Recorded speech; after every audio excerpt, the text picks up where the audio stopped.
I'm pleased to introduce the first continuous hands-free oral secretion management device, SWIK. When you receive your device, you will find instructions for use and the SWIK device.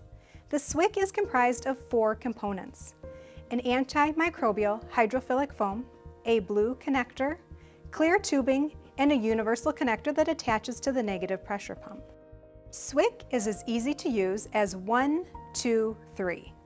Step 1. Wet the device in potable water and gently wring out. Step 2.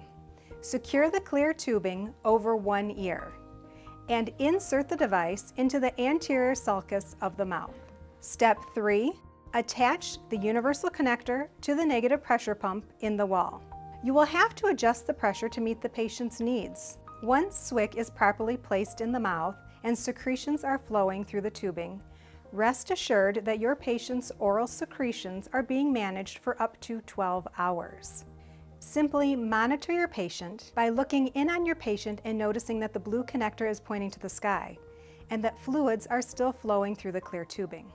After 12 hours of use, simply remove the device from the oral cavity and discard. Then, replace it with a new SWIK device and follow the same steps for continued oral secretion management.